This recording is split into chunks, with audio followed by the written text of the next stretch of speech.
concede that there are still ship-to-ship transfers taking place. That is absolutely true. The South Koreans, the Japanese, the Australians, the Vietnamese, the Chinese, I didn't mention that already, to help us to enforce those sanctions.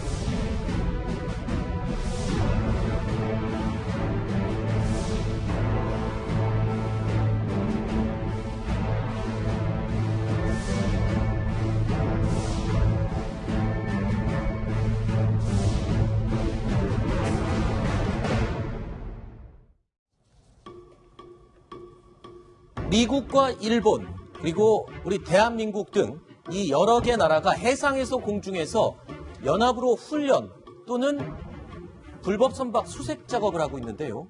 자, 그런데 한국군을 향한 불참, 즉 모습이 보이지 않는다라는 의혹이 꼬리를 물고 있습니다. 미국이 주관하는 다국적 연합 공중전투 훈련에 우리 전투기가 보이지 않는다라는 소식이 들려왔습니다. 그런가 하면 일본은요, 북한의 불법 환적 감시 활동에 우리 군과 해경은 참여를 하지 않고 있다라는 의혹을 갑자기 제기한 겁니다. 어떻게 된 사연이 있을까요? 먼저 불참 의혹을 받고 있는 우리 전투기 이야기부터 짚어보겠습니다. 조수인 부장. 네. 자, 이게 어떻게 된 일입니까? 지금 우리 공군이 다국적 연합 공중 전투 훈련에 원래는 참가하는 건 맞습니다. 그런데 우리의 전투기가 보이지 않는다고요? 네. 미국 태평양 공군 사령부가 주관하는 레드 플래그 알래스카라는 훈련이 있습니다. 네. 이게 다국적 훈련입니다. 그러니까 많은 국가들의 연합 훈련인데요. 이 알래스카라는 곳이 공해도 굉장히 넓고 네. 그렇기 때문에 또 훈련하기가 굉장히 좋고요. 또 전투기가 알래스카까지 8,000km 이상 날아갔는데 이 과정에서 공중 급유를 하면서 가기 네. 때문에 훈련에 최적입니다. 네. 그런데 우리 전투기는 이번에 빠졌다는 거죠. 그래서 우리는 수송기 2대만 참여했다. 이렇게 아하. 확인이 됐습니다. 보내긴 보냈는데 전투 훈련에 전투기를 보내지 않고 수송기 2대만 보냈다. 신 대표님, 이 훈련 어떤 훈련인 겁니까? 수송기 2대만 보내도 되는 훈련입니까? 뭐 보내도 되긴 되죠. 네. 그 시나리오에 따라서. 왜냐하면 이게 이제 미국의 동맹국들을 다 같이 이제 모아서 다국적 연합 훈련을 합니다. 네. 마치 그 해상에서 림팩 훈련처럼 아하. 이제 공군의 레드 플래그 훈련이라고 해서 알래스카에서도 하고 또 미국 본토 네바다주의 사막에서도 하고 그러는데 우리는 주로 알래스카의 훈련에 참가를 합니다. 하는데 F-16도 보내고 또 F-15K도 보내고 하는데 방금 조수진 부장 말씀하신 것처럼 여기 보내는 이 작전이 굉장히 고난도의 작전이 필요해요. 왜냐하면 한 6,000km를 날아가야 되는데 전투기 조종사가 이 F-16이나 이런 것 같은 경우는 공중급유를 2번, 3번 받아야 되거든요. 아하. 그러니까 미국과 연합이 잘 돼 있어야 되겠죠. 네. 미국이 다 중간에 급유해 줘야 되는데 또 화장실을 갈 수 없잖아요. 네. 대여섯 시간을 비행을 해야 되는데 화장실을 갈 수 없습니다. 좁은 전투기 내에서. 네. 이것을 극복하는 훈련. 이 모든 것들을 다 이게 바로 이제 훈련인데 이번 여기는 전투기를 보내지 않고 C-130 수송기만 보냈다. 네. 그 가면 또 수송기를 가지고 공중 강습훈련 이런 걸 해요. 네. 여기에만 이제 참가를 시키겠다라는 아하. 그런 내용이죠. 들으신 것처럼 우리는 C-130 수송기 2대를 보내긴 보냈습니다. 그런데 다른 나라들이 참가시킨 전투기 내용들을 보면요. 입이 떡 벌어지는 최첨단 전투기들입니다. 먼저 훈련을 주관하고 있는 미국은 김정은 위원장이 가장 두려워한다는 전투기가 가운데 하나로 꼽히죠. F-22 랩터. 그리고 미 해군의 전자전용 최고의 공격기죠. 그라울러 전투기까지 참가시켰습니다. 그리고 또 일본은 어떤지 살펴볼까요? F-2 그리고 F-15 전투기를 미국 하늘에 급파시켰습니다. 자, 이와 비교해보면 우리가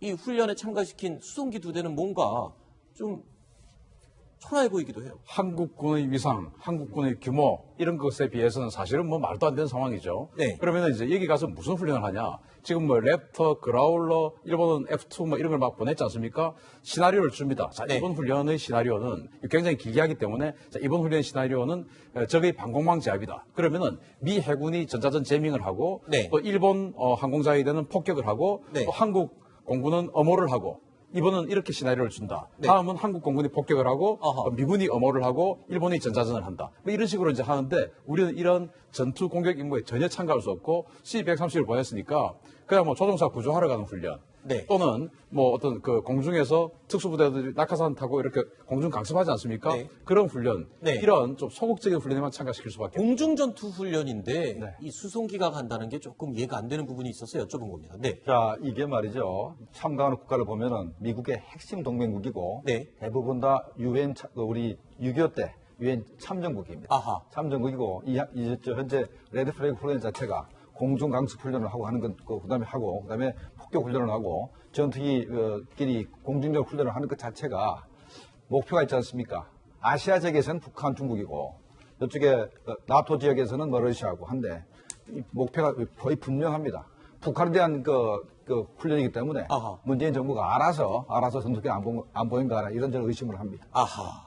자, 네로라 하는 세 개의 전투기들이 모두 모이는 자리에 우리 공군 전투기가 불참하게 된 이유.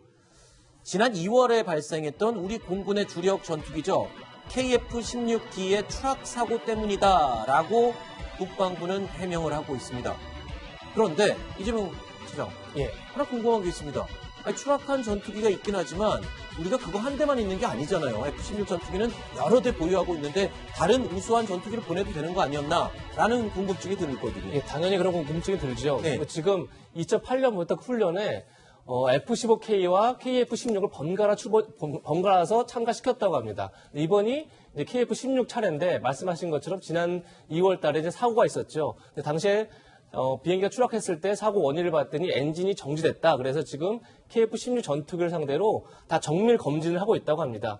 근데 그렇다고 의문이 드는 게 있죠. 만약에 KF-16을 보낼 수 없었다면 F-15K라도 보낼 수 있었을 텐데 왜 그걸 보내지 않았을까? 네. 그러다 보니까 결국은 또 북한 눈치 보기 아니냐 또 이런 말이 나오는 것 같습니다. 네. 이렇게 중요한 훈련이었다면 F-16D가 문제가 있다면 F-15K라도 보낼 수 있는 거였잖아요.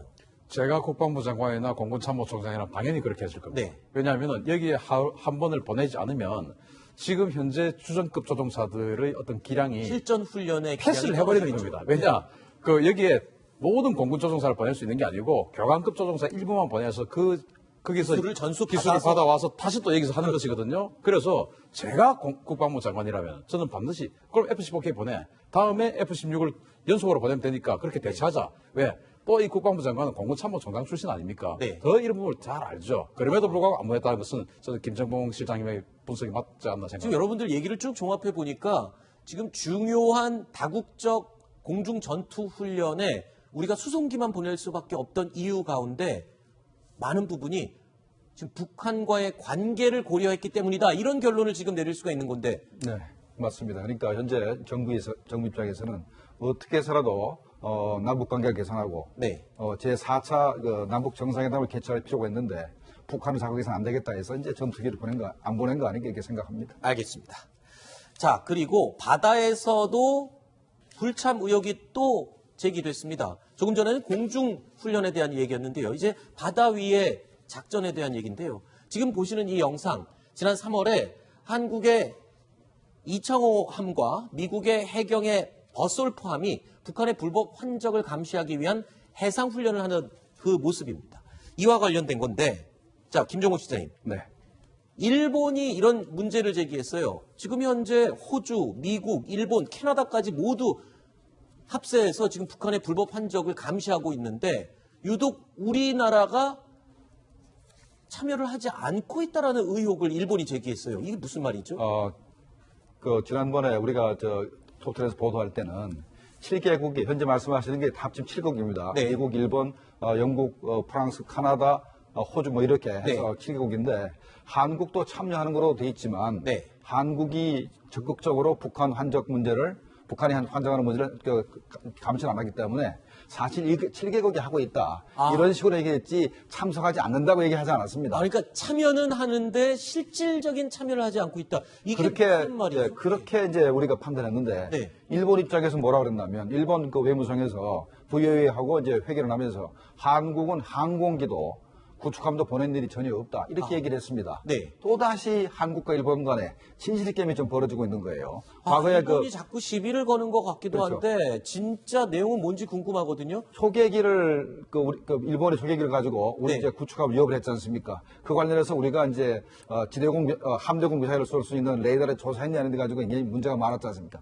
또다시 진실 게임이 벌어졌는데 우리 군에서 현재 군함과 항공기를 보냈다고 그렇다면은 네, 보냈죠. 보냈다 그러면 그 항공기 이름하고 그다음에 이제 그 구축함의 이름을 얘기하고 어떤 활동을 했는지 얘기하면 됩니다. 그거 말 없이 그냥 다 보냈다 얘기하면은 믿기가 좀 어렵죠. 어떻게 된 걸까요, 신 대표님? 제가 이제 뭐 공식적인 어떤 그 루트는 아닙니다만은 제가 사실은 뭐 해군이나 해경에 일단 일선 실무자급에 상당히 많은 네트워크가 있어요. 네, 취재원을 말씀하시는 그렇죠. 거죠? 예. 네.